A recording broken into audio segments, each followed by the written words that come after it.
The stagecoach lurched to a stop in front of the Ventura, California trading post, and Quinn Zimmerman watched from his position near the hitching post as the driver jumped down, his face grim in the late January twilight of 1883. Quinn had been waiting for over an hour, his breath forming small clouds in the unusually cold air that had swept down from the mountains, bringing with it a biting wind that felt wrong for coastal California. He had exchanged letters with Sarah Lawson for 6 months, each one revealing more about the woman who had agreed to travel west to become his bride. And now that she was finally here, something felt terribly wrong. The driver opened the coach door and reached inside, his movements careful and slow. Quinn stepped forward, his boots crunching on the frost-covered ground, and felt his stomach drop when he saw the woman the driver helped down. She was small and thin, her dark blonde hair falling in tangled strands from beneath a worn bonnet, and even in the dim light, he could see the purple bruise that covered half her left cheek. She swayed on her feet, her threadbare coat doing nothing to protect her from the cold, and her lips had a bluish tint that made Quinn's chest tighten with alarm. "Miss Lawson?" he asked, moving quickly to her side as her knees buckled. He caught her before she hit the ground, shocked at how light she felt in his arms, how her whole body trembled against him. Her eyes, a pale green that reminded him of sea glass, fluttered open for just a moment before closing again. "Please," she whispered, her voice barely audible. "I have nowhere else to go." The driver cleared his throat, avoiding Quinn's gaze as he pulled her single battered trunk from the back of the coach. "Found her like this in Santa Barbara. She was already on the coach when I took over the route. The previous driver said she boarded in San Francisco 3 days ago. Been through a rough patch, looks like." Quinn felt anger surge through him, but he pushed it down, focusing instead on the woman shivering in his arms. "How long has she been this cold?" "The heating box in the coach broke yesterday morning. Been freezing ever since. I did what I could, but we had to keep moving." The driver set the trunk down and climbed back onto his seat, clearly eager to be gone. "Good luck to you both." As the stagecoach rattled away into the gathering darkness, Quinn looked down at Sarah, taking in the bruises he could now see on her wrists where her sleeves had pulled back, the cut on her lower lip that had scabbed over, the way she seemed to curl into herself, even unconscious. His ranch was 2 miles outside of town, but Doc Henderson's office was just down the street, and Mrs. Chen's boarding house was even closer. He made his decision quickly, carrying Sarah toward the warm lights of the boarding house, calling out as he pushed through the door with his shoulder, "Mrs." Chen appeared from the kitchen, wiping her hands on her apron, her dark eyes widening when she saw the woman in Quinn's arms. "Bring her to the back room quickly now. I will get blankets and hot water." Quinn had known Mei Chen for 5 years, ever since she had arrived in Ventura with her late husband to open the boarding house. She was a practical woman with a kind heart, and he trusted her completely. He carried Sarah to the small room at the back of the house, laying her gently on the bed as Mrs. Chen hurried in with an armful of quilts. "She is frozen through," Mrs. Chen said, immediately beginning to remove Sarah's wet shoes and stockings. "Help me get these wet things off her. We must warm her slowly, or it will be worse." Quinn turned his back to give Sarah privacy as Mrs. Chen worked, removing the damp coat and dress, replacing them with a thick nightgown and piling quilts on top. "I will make ginger tea and bring hot bricks for the bed. You should fetch Doc Henderson. Those bruises need looking at." He nodded, grateful for her steady presence, and headed back out into the cold. Doc Henderson was just finishing his supper when Quinn knocked, and within minutes, they were both back at the boarding house. The doctor was a man in his 60s with gentle hands and sharp eyes, and he examined Sarah with quiet efficiency while Quinn waited outside the room, pacing the narrow hallway. When the doctor emerged, his expression was serious. "She has been beaten, and recently. The bruising suggests it happened within the last week. Her ribs are bruised but not broken, and she is severely undernourished. The cold has made everything worse. Mrs. Chen is doing exactly right, warming her slowly. She needs rest, food, and safety. Can you provide those things?" "Yes," Quinn said without hesitation. "She came here to marry me. I will take care of her." Doc Henderson studied him for a long moment. "Marriage can wait until she is healed. Right now, she needs a protector, not a husband. Do you understand the difference?" Quinn met his gaze steadily. "I do." After the doctor left, Mrs. Chen brought him into the room where Sarah lay buried under quilts, her face still too pale but no longer blue-tinged. Steam rose from a cup of tea on the bedside table, and the room was warm from the fire Mrs. Chen had built up in the small stove. "She woke for a few moments," Mrs. Chen said softly. "She drank a little tea. I think she will sleep now for many hours. You should go home, get rest. Come back in the morning." But Quinn could not make himself leave. He pulled a chair close to the bed and sat down, watching the shallow rise and fall of Sarah's chest beneath the quilts. In her letters, she had written about her love of reading, her skill with a needle, her hope for a fresh start in California. She had told him about losing her parents to fever 2 years ago, about the difficulty of finding work as a single woman in Boston. She had never mentioned violence, never hinted at fear. Looking at her bruised face now, he wondered what she had left out, what desperation had driven her to answer his advertisement for a bride. He must have dozed because when he opened his eyes, weak morning light was filtering through the curtains, and Sarah was awake, watching him with those sea-glass eyes. For a long moment, neither of them spoke. "You are Quinn," she finally said, her voice rough from disuse. "Yes." "And you are Sarah." He leaned forward slowly, not wanting to startle her. "You are safe here. No one will hurt you." Her eyes filled with tears, and she turned her face away. "I am sorry. I know I am not what you expected. If you want to send me back, I will understand." "Send you back where?" he asked gently. "To whoever did this to you." She was quiet for so long he thought she would not answer, but then the words came, halting and painful. "My mother's brother. After my parents died, I had no money, nowhere to go. Uncle Thomas said I could live with him and his wife in San Francisco. I thought it would be a kindness. For the first year it was bearable. I worked as a seamstress, paid for my room and board. But then his wife died and he started drinking. He said I owed him, that I was a burden. When I tried to leave, he got angry." Quinn felt his hands curl into fists and he forced them to relax. "How did you get away?" His neighbor, Mrs. Kowalski, she saw what was happening. "She gave me money for the stage coach ticket, helped me pack when he was passed out drunk. I left in the middle of the night." Sarah's voice dropped to a whisper. "I thought I would have time to heal before I arrived here. I thought I could hide it. But the journey took longer than expected, and the cold made everything hurt worse, and I just could not pretend anymore." "You do not have to pretend," Quinn said firmly. "Not with me, not ever. The man in those letters, the one you agreed to marry, he does not expect perfection. He just wants to build a good life with a good woman. From what I have read of your letters, you are exactly that." She turned back to look at him, searching his face for something. "You are not angry that I did not tell you. I am angry at the man who hurt you. I am angry at a world that put you in that position, but I am not angry at you." He stood, needing to move, to do something with the energy coursing through him.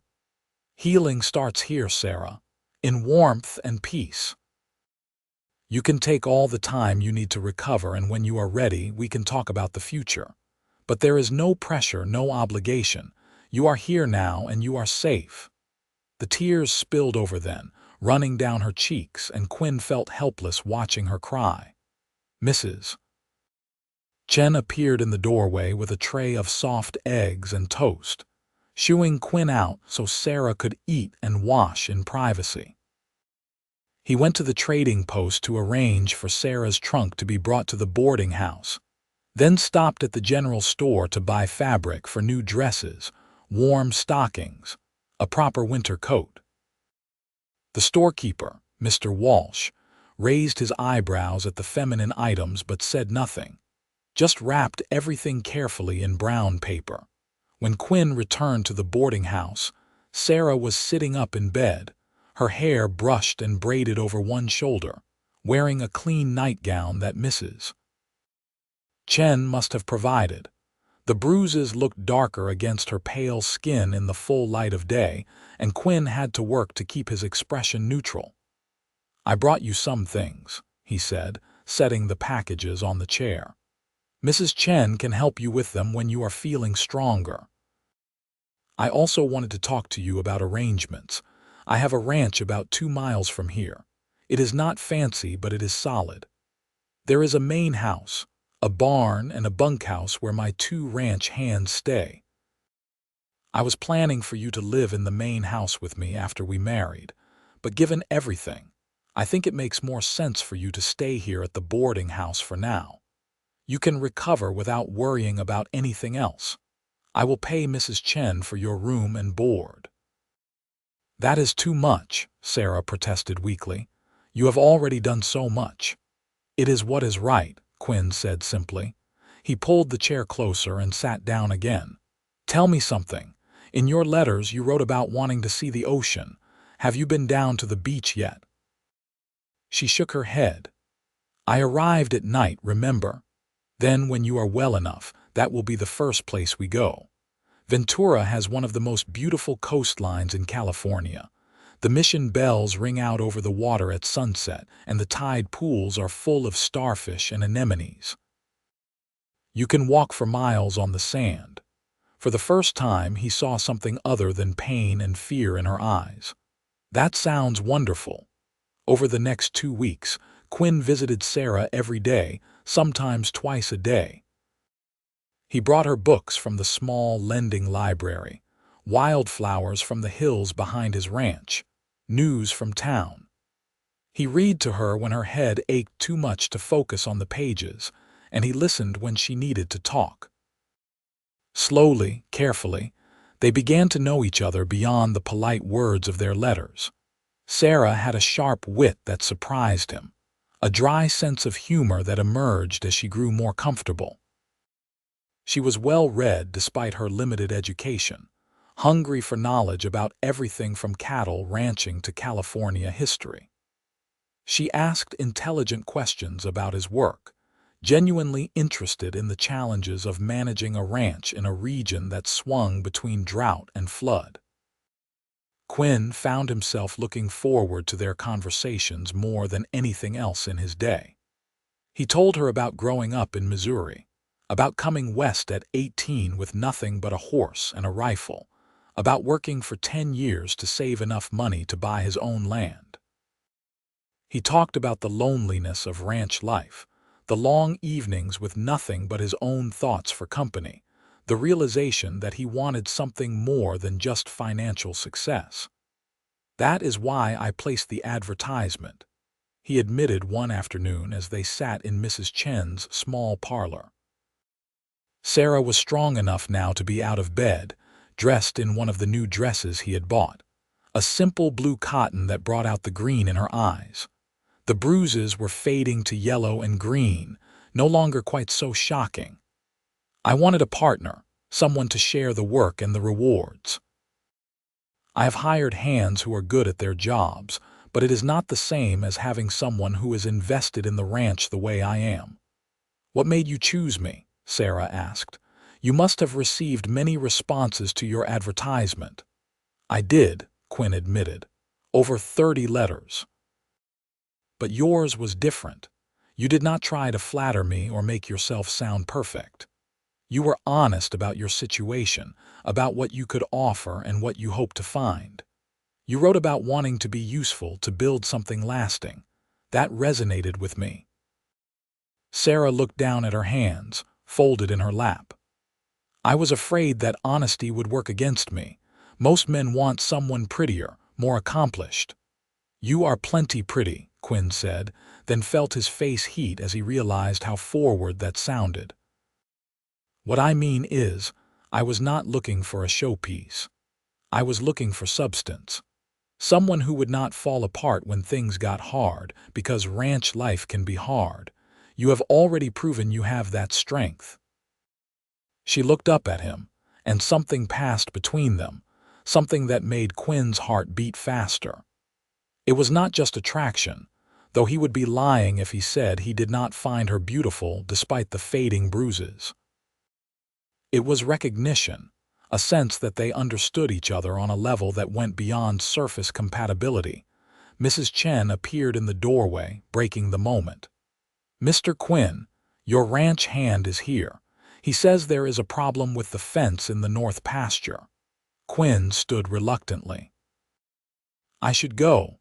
I will come back tomorrow morning if that is acceptable." "It is more than acceptable," Sarah said softly. "Thank you, Quinn, for everything." The problem with the fence turned out to be more serious than expected, requiring 2 full days of work to repair. By the time Quinn made it back to town, he was exhausted and filthy, but he went straight to the boarding house anyway. Mrs. Chen informed him that Sarah had gone for a walk down to the mission with her blessing, as the weather had turned warm and sunny. He found her sitting on a bench in the mission courtyard, her face turned up to the sun, her eyes closed. She wore the new coat he had bought, though she did not need it in the afternoon warmth, and her hair was loose around her shoulders, shining gold in the light. She looked peaceful, and Quinn almost hated to disturb her, but she opened her eyes as if sensing his presence. "You look terrible," she said, taking in his mud-stained clothes and unshaven face. "Fence emergency," he explained, sitting down beside her. "Cattle broke through into the neighbor's property. Took 2 days to round them all up and fix the damage. You should be home resting, not here visiting me." "Maybe I did not want to rest. Maybe I wanted to see you more." The words were out before he could stop them, and Quinn cursed himself for being too forward too fast. But Sarah was smiling, a real smile that transformed her face. "I wanted to see you too," she admitted. "I was hoping you would come today. I have been thinking about what you said about the ranch, about building something together. I would like to see it if that would be all right. Your ranch, I mean. I would like to see where you live, what you do every day." "Now?" Quinn asked, surprised. "Unless you are too tired." He was exhausted, but he would have ridden to San Francisco and back if she had asked. "I have my horse tied up at the boarding house. We can ride out together if you feel strong enough." They rode slowly, Sarah sitting in front of Quinn on his sturdy bay gelding, her back resting against his chest. She felt warm and solid in his arms, and he was acutely aware of every breath she took, every time she leaned slightly to look at something that caught her interest. The road to his ranch wound through rolling hills covered in golden grass, past groves of oak trees and scattered wildflowers that were beginning to bloom despite the early season. "It is beautiful here," Sarah said as they crested a hill and the ranch came into view below. The main house was modest but well built, with a wide porch and a stone chimney. The barn was larger, painted red with white trim, and the corrals held about 30 head of cattle. "How long have you had this place?" 3 years. "I bought it from a widow whose husband died in a riding accident. She wanted to move back east to be with her family. It was in rough shape when I got it, but I have been fixing it up bit by bit." He guided the horse down the hill toward the house. "I have 2 men working for me full-time, Tom Harris and his son Ben. They live in the bunkhouse and help with the daily work. Good men, both of them. You will like them." He helped Sarah down from the horse and tied the reins to the porch rail, then opened the front door. The interior was clean but sparse, clearly the home of a man who spent most of his time working. The main room served as both kitchen and living area, with a table and chairs near the wood stove, and a worn sofa facing the fireplace.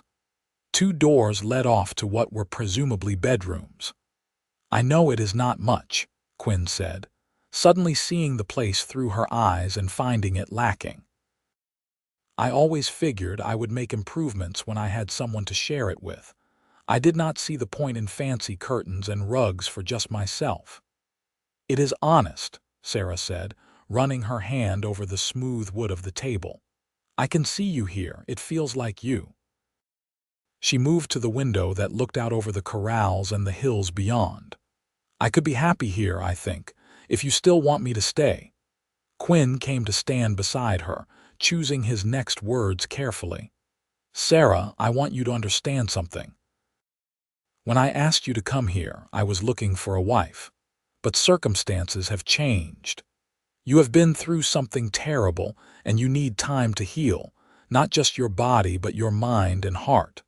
I will not hold you to any promises made in letters before all this happened. If you want to stay here, you are welcome, but there is no pressure to marry me or anyone. You can stay as a guest, as a friend, for as long as you need." She turned to face him, and he could see tears gathering in her eyes again. "You are a good man, Quinn Zimmerman. Better than I expected to find in this world. But I need you to understand something too. I did not come here just because I was desperate, though that was part of it. I came because your letters made me believe that you were someone I could trust, someone I could build a life with. What happened to me does not change that. If anything, it has proven that I was right about you." "Then what do you want?" Quinn asked softly. "I want time to know you properly. I want to be sure that what I am feeling is real and not just gratitude. I want to be strong enough to stand beside you as an equal partner, not someone you have to take care of. And then, if we both still want it, I want to marry you and make a home here." She reached out and took his hand, her fingers small and warm in his. "Is that acceptable?" "More than acceptable," Quinn said, squeezing her hand gently. "We will take all the time you need." They talked for another hour, sitting on the porch steps as the sun began to set, making plans. Sarah would stay at the boarding house for another 2 weeks to make sure she was fully recovered. During that time, Quinn would make some improvements to the house, preparing a separate bedroom for her so she could live at the ranch without any impropriety. She would help Mrs. Chen with her sewing business in the meantime, earning her own money and building her own small nest egg. It was a sensible plan, one that gave them both time and space to be certain of their feelings. But when Quinn finally rode back to the ranch that night, leaving Sarah at the boarding house, he already knew with absolute certainty that he was falling in love with her. It was not just her beauty, though she grew prettier every day as health and happiness returned to her face. It was her strength, her intelligence, her determination to build something better despite everything she had been through. She could have been bitter and broken, but instead she was hopeful and brave, and Quinn found that more attractive than anything else could have been. The next 2 weeks passed in a blur of activity. Quinn worked from dawn until dark, making improvements to the house. He built a proper bed frame for the second bedroom and bought a new mattress in town. He hung curtains in the windows, sturdy muslin that Sarah could replace with something prettier later if she wanted. He fixed the leak in the roof that he had been ignoring for months and repaired the loose boards on the porch steps. Tom and Ben helped without comment, though Tom did allow himself a small smile when Quinn spent an entire afternoon building shelves for the main room. "Going to fill those with books, are you?" Tom asked, hammering in the final nail. "Sarah likes to read," Quinn said defensively. "Figured she would appreciate having somewhere to keep books." Did not say it was a bad idea, Tom replied. In fact, I think it is a fine idea. It is good to see you thinking about someone else for a change. You have been alone out here too long. When everything was ready, Quinn brought Sarah out to the ranch in a borrowed wagon, her trunk loaded in the back along with several boxes of supplies he had bought in town. She looked around the house with wide eyes, touching the new curtains, running her hand over the smooth wood of the shelves, peering into the bedroom that he had prepared for her. "You did all this in 2 weeks?" she asked, astonishment clear in her voice. "Had help," Quinn admitted. "But yes. Wanted you to be comfortable." She turned to him, and there were tears in her eyes again, but happy ones this time. "No one has ever done something like this for me before.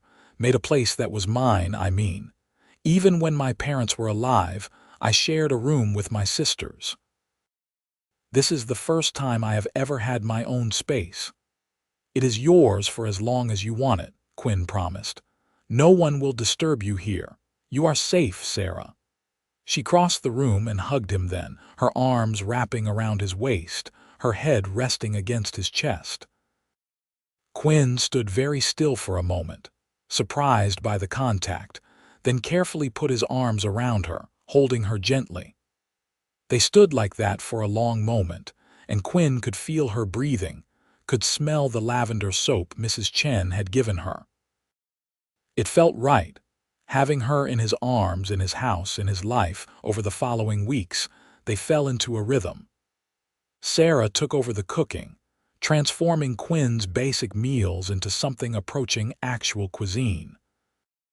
She had learned from her mother, she explained, and took pride in making food that was both nourishing and delicious.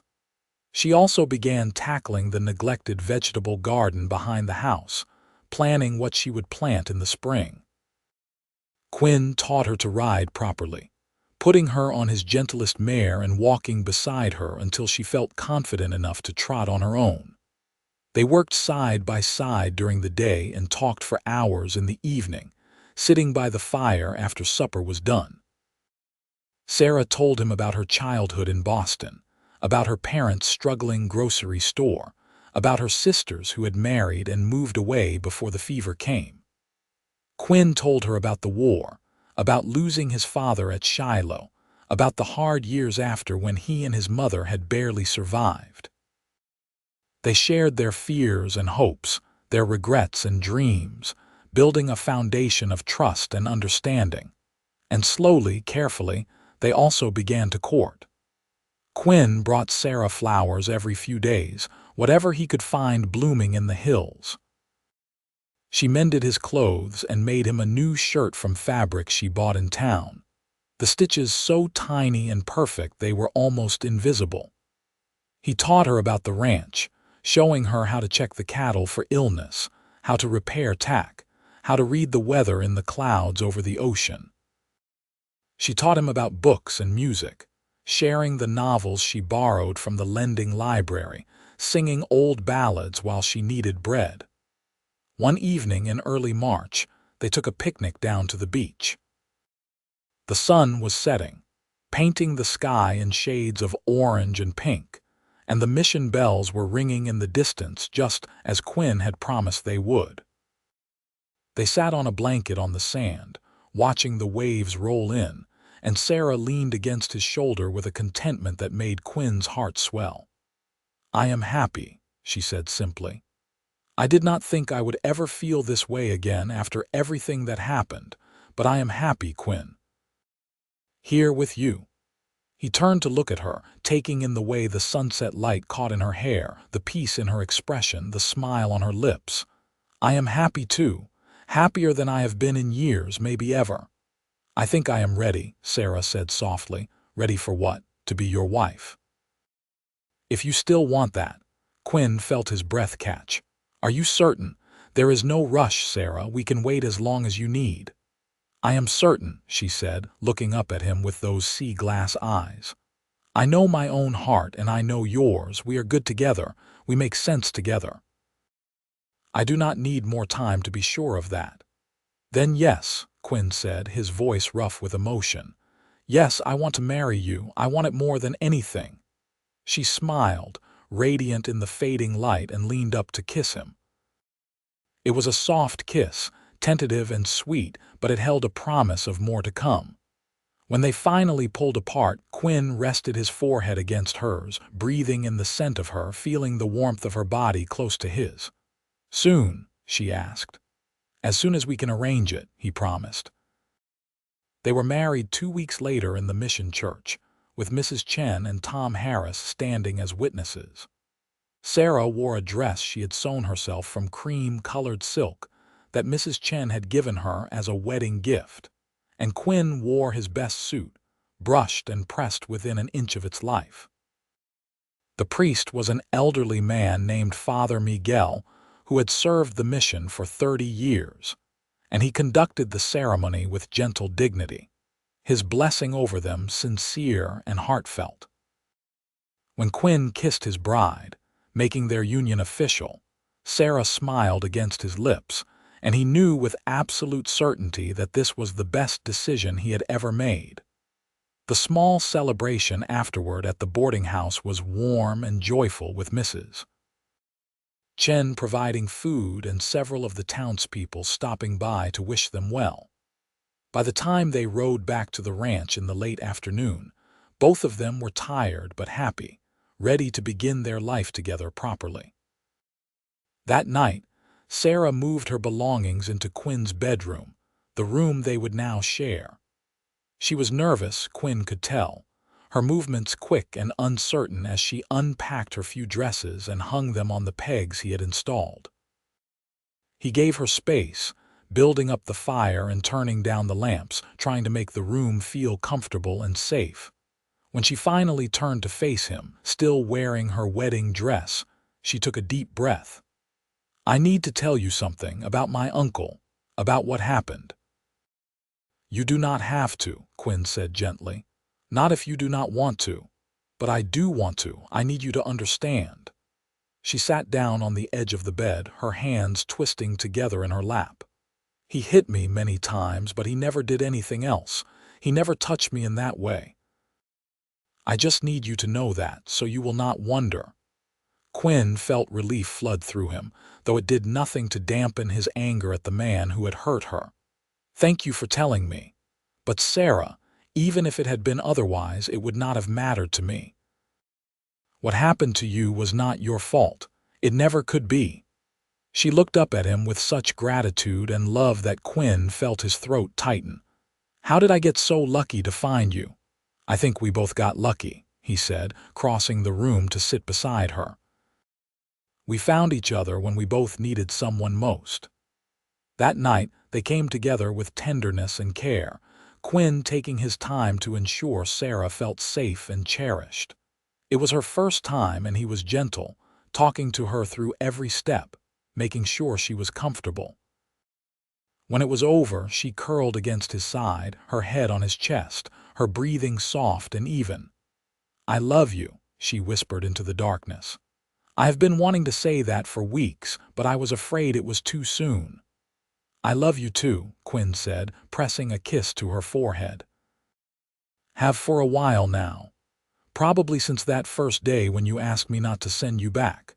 She laughed softly. "I was so scared that day. I thought for sure you would take one look at me and put me right back on that stagecoach." "Never," Quinn said fiercely. "From the moment I saw you, I knew I wanted to protect you. That feeling has only grown stronger." They fell asleep wrapped in each other's arms, and when Quinn woke in the morning with Sarah beside him, her hair spread across the pillow like spun gold, he felt a peace he had never known before. This was what he had been searching for, what he had worked so hard to build a life that could support. Not just the ranch, not just financial security, but this feeling of belonging, of home, of love. The months that followed were some of the best of Quinn's life. Spring came to California in a riot of wildflowers and green grass, and the ranch thrived under their combined efforts. Sarah proved to be a natural with the animals, gentle but firm, and the cattle seemed to calm around her in a way they never had with just Quinn and the hired men. She also took over the ranch accounts, her neat handwriting filling the ledgers with precise entries that made sense of the chaotic records Quinn had been keeping. In April, they traveled to Santa Barbara for supplies, staying overnight at a small hotel near the harbor. Sarah had never stayed in a hotel before, and she was delighted by everything from the patterned wallpaper to the dining room with its white tablecloths. They ate fresh oysters and drank wine, and Quinn bought her a new hat with a blue ribbon that matched her eyes. On the way home, they stopped to watch the sunset from a bluff overlooking the ocean, and Sarah told him that she had never imagined her life could be this good. "When I was in San Francisco, living with my uncle, I used to dream about escape," she said, her hand tucked into Quinn's as they stood looking out over the water. "But I could never quite picture what I was escaping to. It was just this vague idea of somewhere better. Now I know.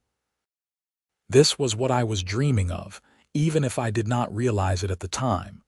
You, the ranch, this life we are building, this is my somewhere better." By June, Sarah suspected she was pregnant. She did not tell Quinn right away, wanting to be certain before she got his hopes up.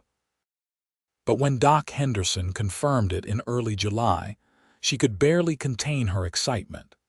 She rode back to the ranch at a pace that would have horrified Quinn if he had known, and burst into the house to find him at the table, working on the monthly expenses.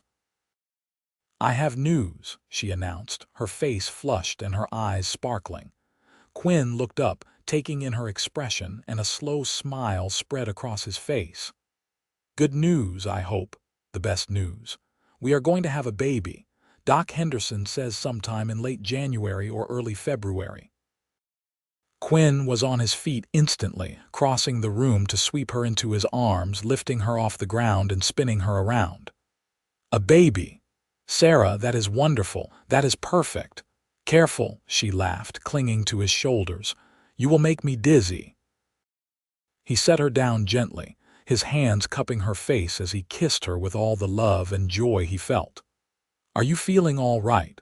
Does Doc Henderson think everything is normal? Everything is fine," she assured him.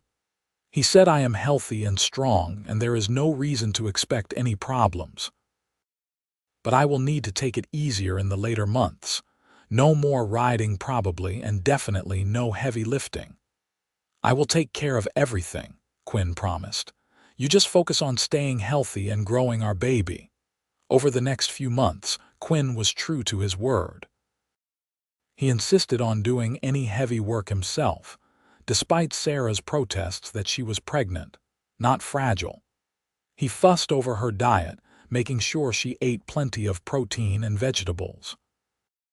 He read everything he could find about pregnancy and childbirth, which was not much, but he studied what was available with intense focus. And every night, he talked to her belly, telling their unborn child about the ranch, about the life they would have, about how loved they were already. Sarah bloomed during her pregnancy. Despite some morning sickness in the early months, she remained healthy and energetic, continuing to manage the household and the ranch accounts. She sewed tiny clothes from soft flannel and knitted blankets in the evenings, and she and Quinn spent hours discussing names and plans for the future. "You hope for a boy or a girl?" Sarah asked one night as they lay in bed, Quinn's hand resting on her rounded belly. "I do not care either way," Quinn said honestly. "As long as the baby is healthy and you are safe, that is all that matters to me." "I think I hope for a boy," Sarah admitted. "A little version of you with your eyes and your steady heart, that would be wonderful. And if it is a girl, she will be beautiful and strong like her mother," Quinn said, kissing her temple. "Either way, we will be blessed." In October, they received an unexpected visitor. Quinn was working near the barn when he saw a rider approaching, a woman on a gray horse, leading a pack horse behind her. As she got closer, he realized with shock that he recognized her. "Claire," he called out, hardly believing his eyes. "Claire Montgomery, is that you?" The woman dismounted, pushing back her wide-brimmed hat to reveal a familiar face, though more weathered than he remembered. "It is Claire Stockton now, actually. Married a rancher from Colorado. But yes, Quinn Zimmerman, it is me. I heard you had settled in Ventura, and I was passing through on my way to Los Angeles, so I thought I would stop by and say hello." Quinn had known Claire back in Missouri, before the war. They had courted briefly when they were both very young, but she had ultimately chosen another man, someone with better prospects. He had been heartbroken at the time, but that felt like a lifetime ago now. "It is good to see you," he said, shaking her hand. "What brings you to California?" "My husband died last year," Claire said matter-of-factly. "Left me the ranch and a pile of debts. I am selling everything and starting fresh in Los Angeles. A cousin of mine has a business there, and he says he can use my help." She looked around at the ranch, taking in the well-maintained buildings and healthy cattle. "You have done well for yourself. I heard you were still a bachelor, though." "Not anymore," Quinn said, unable to keep the pride from his voice. "I married in March. My wife Sarah is up at the house." Claire's expression shifted, something that might have been disappointment or regret flickering across her face. "I see. Well, I am happy for you." Sarah appeared on the porch then, drawn by the sound of voices. She wore a simple dress that did not hide her pregnancy, and her hair was pulled back in a practical braid. Claire's eyes went immediately to Sarah's belly, and her expression tightened.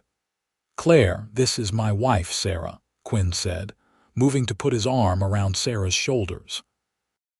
"Sarah, this is Claire Stockton, an old friend from Missouri." "It is nice to meet you," Sarah said warmly, though Quinn could tell she sensed the undercurrent of tension.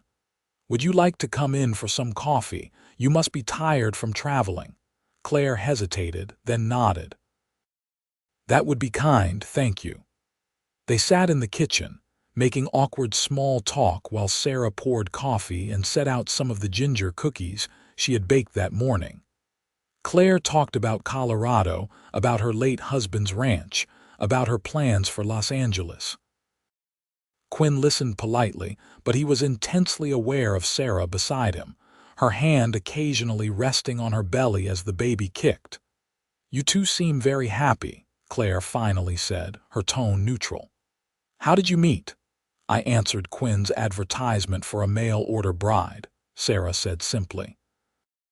There was no shame in her voice, just honesty. "Best decision I ever made."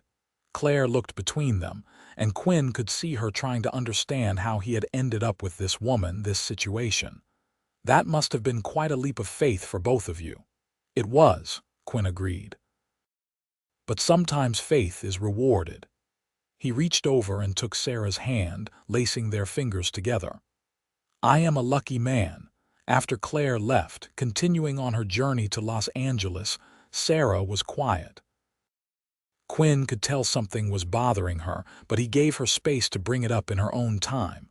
Finally, as they were getting ready for bed, she spoke. "She was in love with you once, was she not? That woman?" Quinn paused in the middle of unbuttoning his shirt. "A long time ago, yes. We courted when we were young, but she married someone else." "Do you still have feelings for her?" He crossed the room to where Sarah sat at the dressing table, turning her to face him. "No. Whatever I felt for Claire was a boy's infatuation, nothing more. What I feel for you is real and deep and permanent. You are my wife, the mother of my child, my partner in everything. There is no comparison." Sarah searched his face, then nodded slowly. "I believe you. I am sorry for doubting. I just saw the way she looked at you, and I wondered if she was regretting her choices." "Maybe she is," Quinn said honestly, "but her regrets are not my problem. I am exactly where I want to be with exactly who I want to be with." Sarah smiled then, standing to wrap her arms around him as well as her belly would allow. "I love you, Quinn Zimmerman. I love you too, Sarah Zimmerman, now and always." The baby came early on a freezing January night during one of the worst cold snaps Ventura had seen in years. Sarah's labor started suddenly just after midnight, and Quinn rode like mad through the darkness to fetch Doc Henderson. By the time they returned, Sarah was in hard labor, attended by Mrs. Chen, who had insisted on staying at the ranch for the last 2 weeks of the pregnancy, anticipating exactly this situation. The labor was long and difficult, lasting well into the next day.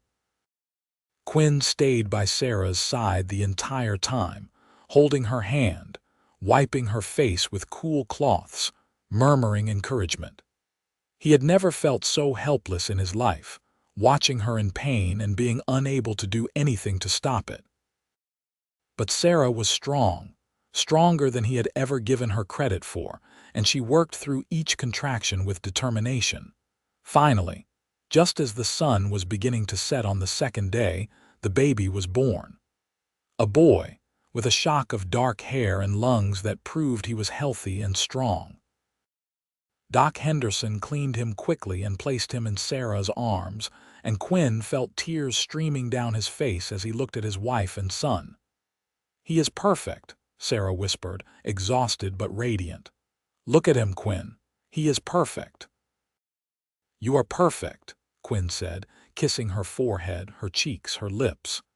"You are the strongest, bravest person I have ever known. I am in awe of you." They named the baby Samuel Thomas Zimmerman after Sarah's father and Quinn's ranch hand who had become like family to them both. Tom was honored to the point of tears when they told him, and even gruff Ben smiled and said it was a good, strong name for a rancher's son. The first few months with a newborn were exhausting in a way Quinn had never experienced. Samuel was a demanding baby, needing to be fed constantly and crying whenever he was put down. Sarah was patient through it all, nursing him around the clock, barely sleeping. Quinn did what he could, walking the floor with the baby when Sarah needed rest, changing diapers, helping with the endless laundry that babies seem to generate. But despite the exhaustion, there was also profound joy. Watching Samuel grow and change, seeing his first smile, hearing his first laugh, these were moments that Quinn treasured.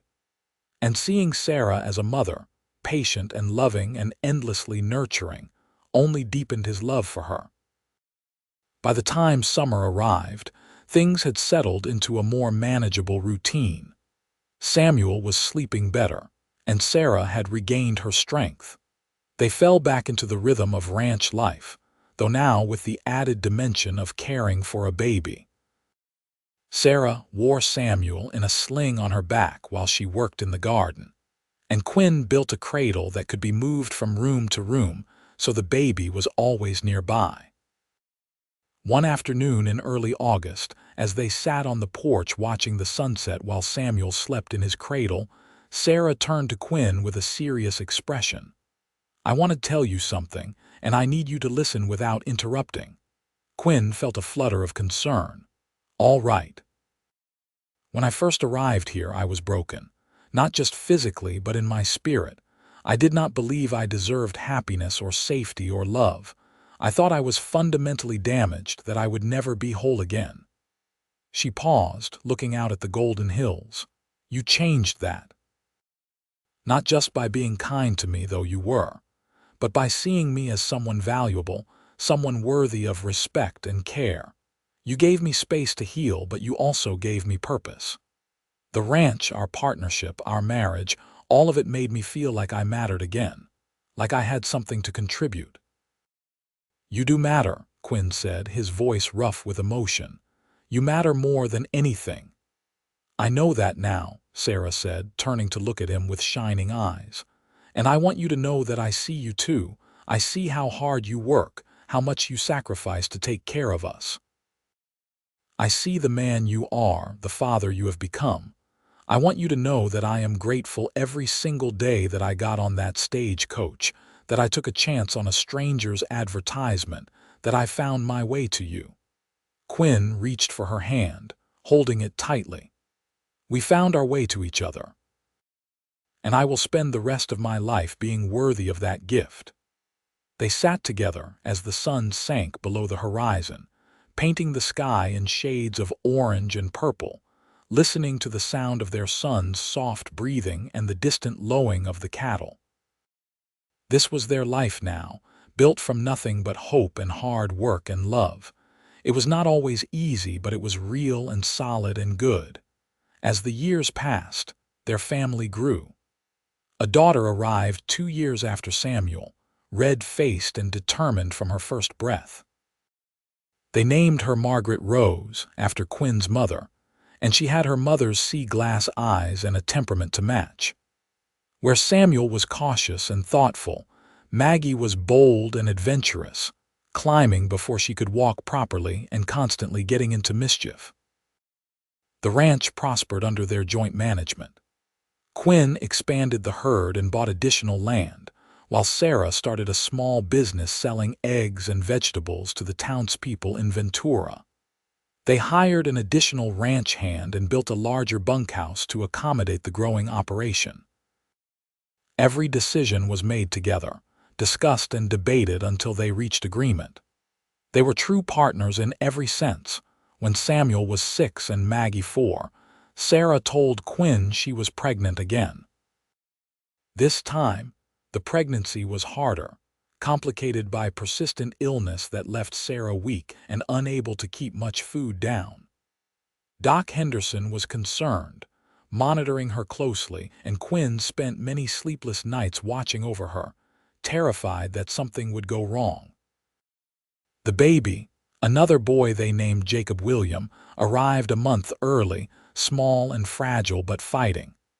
For the first few weeks, no one was sure if he would survive, but Sarah nursed him constantly, and slowly, stubbornly, Jacob grew stronger. By the time he was 3 months old, he had caught up to where he should have been, and Doc Henderson declared him out of danger. "He is a fighter, just like his mother," the doctor said, packing up his medical bag after yet another checkup. "I think he is going to be just fine."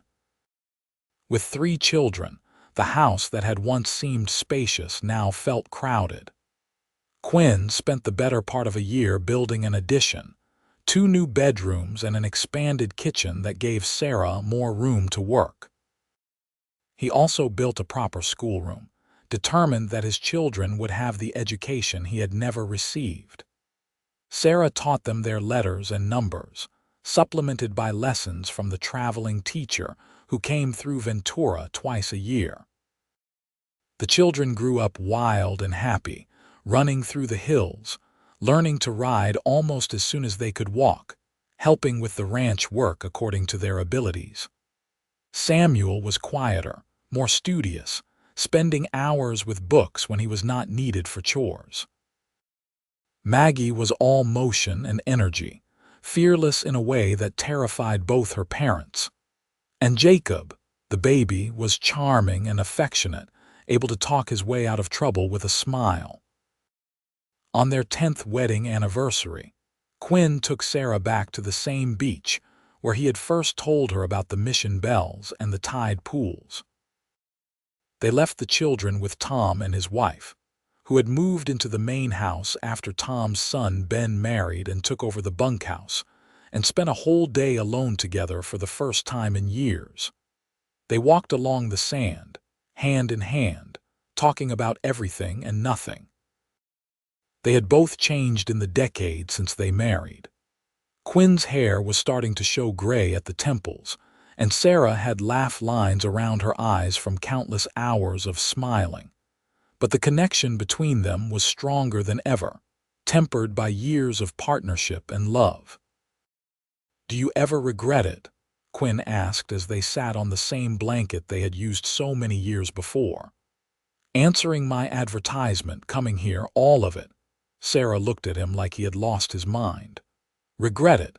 Quinn, how could you even ask that? These have been the best years of my life." Hard sometimes, yes, but good, so very good.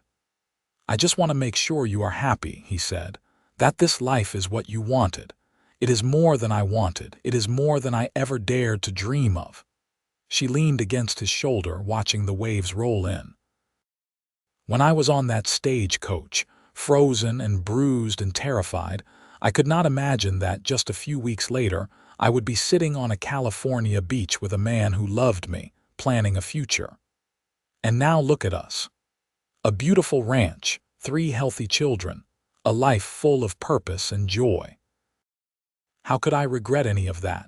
I love you, Quinn said simply. More now than ever. I love you too, Sarah replied. Thank you for building this life with me. Thank you for being the man who saw me at my worst and said healing starts here. You saved me, Quinn. In every way a person can be saved. You saved me too, he said. I just did not know I needed saving until you arrived. They stayed on the beach until the sun set and the mission bells began to ring, just as they had on that first evening. And as they rode back to the ranch through the twilight, Sarah's arms wrapped around Quinn's waist. Both of them knew with absolute certainty that they had found exactly what they were meant to find in each other. The years continued to pass, marked by the changing seasons and the growing of their children. Samuel developed a love for numbers and business, helping his mother with the ranch accounts and already talking about expanding their operations. Maggie, true to her nature, wanted to be a horse trainer and spent every spare moment working with the ranch animals. Jacob showed an artistic bent, drawing everything he saw and begging for paints that Sarah finally ordered from San Francisco for his 10th birthday. As the children grew more independent, Quinn and Sarah found themselves with more time to simply be together. They took evening rides through the hills, exploring the land that had become so familiar yet never lost its beauty. They sat on the porch after supper, talking about their days, making plans for the future. And on quiet nights when the children were asleep, they reconnected as lovers, their passion tempered by time but no less real for it.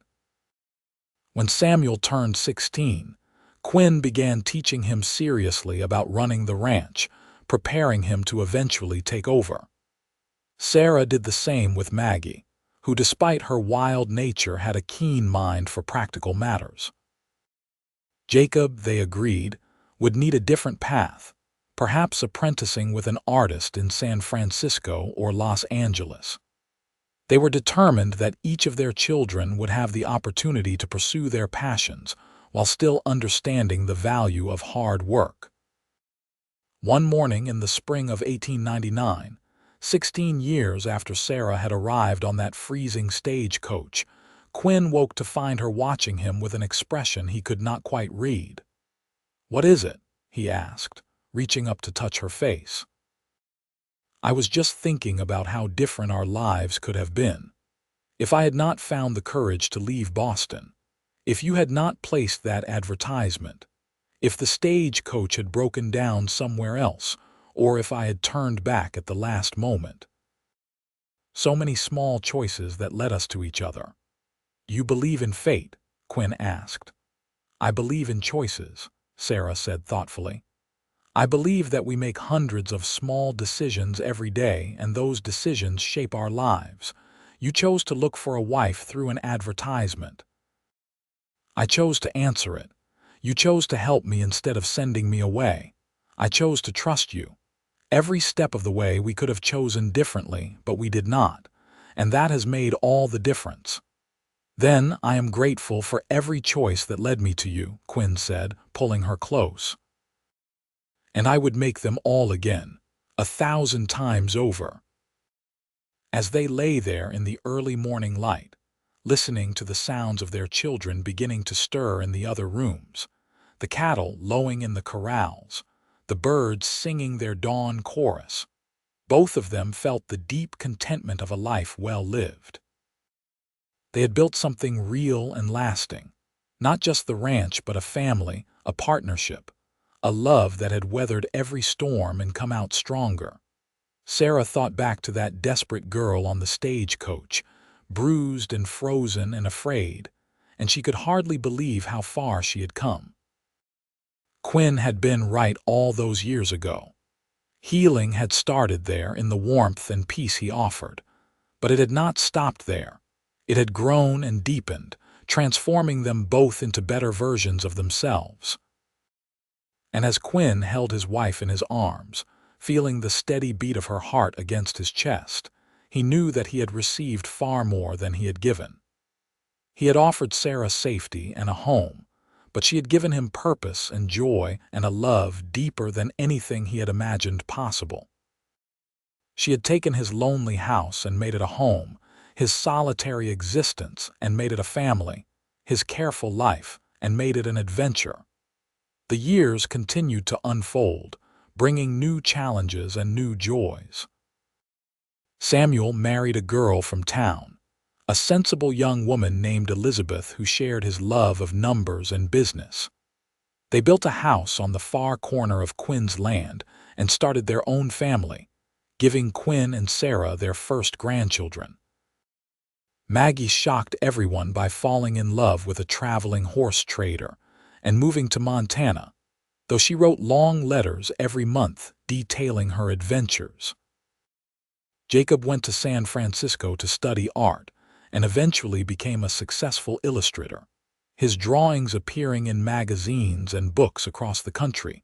Through it all, Quinn and Sarah remained at the heart of the ranch, working side by side even as their bodies slowed and their hair turned white. They had arguments sometimes, disagreements over how to handle various situations, but they always talked it through, always found common ground.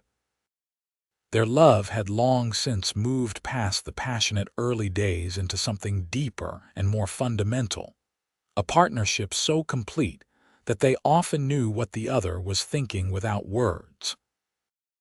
On a warm evening in the summer of 1910, as they sat on the porch watching yet another sunset paint the California sky, Sarah took Quinn's hand and said, "If I could go back and tell that frightened girl on the stagecoach what was waiting for her, I do not think she would believe me. This life, this love, it is beyond anything I could have imagined." "Then I am glad you cannot go back," Quinn said with a smile, "because the surprise of it, the discovery, that was part of the joy, finding out day by day, year by year, just how good life could be." "You are right," Sarah agreed, leaning her head on his shoulder. The journey was just as important as the destination. They sat in comfortable silence, watching as the sun sank below the horizon and the first stars began to appear in the darkening sky. The ranch stretched out before them, acres of land they had worked together to improve and maintain, cattle that bore their brand, buildings they had constructed with their own hands and the help of trusted friends. But more than the physical manifestations of their success, they had built a legacy of love that would continue through their children and grandchildren, a testament to what two people could create when they chose each other, day after day, year after year.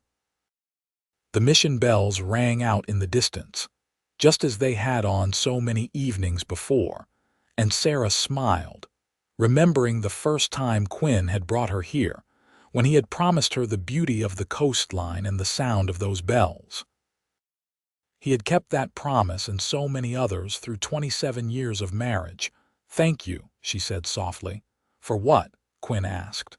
"For everything. For seeing me when I was broken and believing I could be whole again. For building this life with me.